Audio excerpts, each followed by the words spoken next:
নমস্কার বন্ধুরা, সুজাতা কিচেনে আপনাদের সকলকে স্বাগত। শীত শীত পড়ে গেছে, আর এই সময় না একটু ঝাল, একটু বেশ মাখা মাখা তরকারি বা মাছের ঝালটাই বেশি ভাল লাগে। আর আজকে আমি তেলাপিয়া মাছের একটা রান্না করব।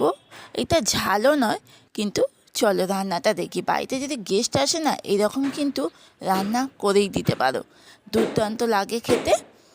আমি এখানে তেলাপিয়া মাছের লেজাগুলো নিয়েছি। মাছটা বেশ বড় ছিল, আর লেজাগুলোর সাইজও কিন্তু বড়। 2 পিস করেছিলাম। মুড়োগুলোকে রেখে দিয়েছি, আর লেজাগুলোকে নিয়ে আমি রান্না দেখাচ্ছি।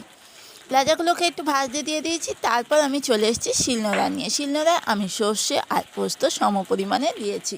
এখানে আছে 1 চামচ সর্ষে আর 1 চামচ পোস্ত। আগে সামান্য জল না দিয়ে ভালো করে একটু শুকনোভাবে সর্ষে পোস্তটাকে বেটে নিচ্ছি। তার মধ্যে 2টো কাঁচা লঙ্কা দিয়েছি। তারপর জল দিয়ে সর্ষে পোস্তটাকে মিহি করে একটু বেটে নিচ্ছি। আর আজকে রান্নাটা করব, হ্যাঁ বুঝতেই তো পারলে, আজকে সর্ষে পোস্ত দিয়ে ঝাল করব।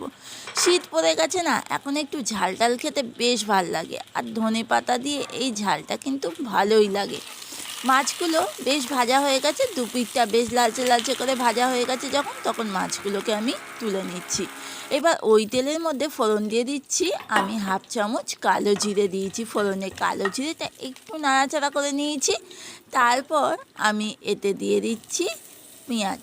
একটা ছোট সাইজের পেঁয়াজ দিয়েছি, যেহেতু মাছ অল্প, বেশি পেঁয়াজের দরকার নেই। একটা ছোট্ট সাইজের পেঁয়াজ দিয়ে পেঁয়াজটাকে একটু ভাজা ভাজা করে নিচ্ছি। তারপর দিয়েছি 1/2 টমেটো, মানে একদম ছোট ছোট করে কেটে 1/2 টমেটো। মাছ বেশি যখন থাকবে, মাছের পরিমাণ মতো মানে মশলাটাও বেড়ে যায়। এবার নুন হলুদ দিয়ে দিলাম, দিয়ে এই পেঁয়াজ টমেটোটাকে ভালো করে একটু নাড়াচাড়া করছি। তারপর আমি এই সর্ষে পোস্ত বাটাটা দিয়ে দিয়েছি। অনেকেই বলবে রান্নাটা খুব সাধারণ রান্না, কিন্তু এই রান্নাটা সাধারণ হলেও খেতে কিন্তু অসাধারণ। সর্ষে পোস্তটা দিয়ে গ্যাসের ফ্লেমটা কিন্তু একটু আস্তে করে অল্প অল্প জল দিয়ে ভালো করে একটু কষিয়ে নেবে, যতক্ষণ পর্যন্ত মশলার গন্ধটা না যাচ্ছে।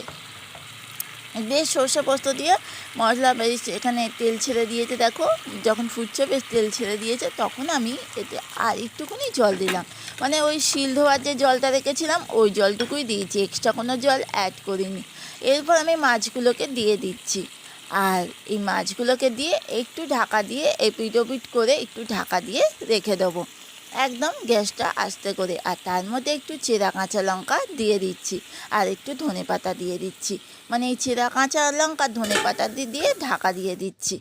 তারপর ঢাকাটা খুলে বললাম, মাঝখানে আমি উল্টো পাল্টে দিয়েছি মাছগুলোকে। আর একদম এই গ্রেভিটা না মাছের গায়ে গায়ে লেগে থাকবে, ওই জন্য আমি জলও বেশি দিইনি। আর নামানোর আগে একটু সর্ষের তেল দিলে না খেতে দারুণ লাগে।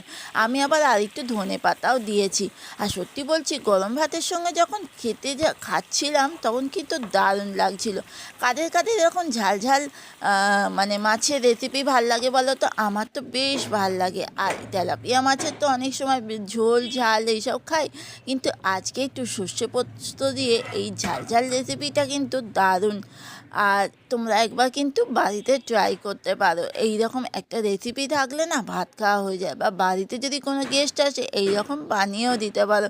এইটা শুধু তেলাপিয়া মাছ না, অন্যান্য মাছ দিয়েও করা যায় কিন্তু। আর ভাতের সঙ্গে কিন্তু দুর্দান্ত লাগে। যারা মাছ প্রেমী তাদের কিন্তু আশা করি ভালো লাগবে। যারা চ্যানেলটাকে সাবস্ক্রাইব করোনি, অবশ্যই আমার চ্যানেলটাকে সাবস্ক্রাইব করো। আর ভালো লাগলে একটা লাইক করে দিও। আজকের মতো আসছি, টাটা।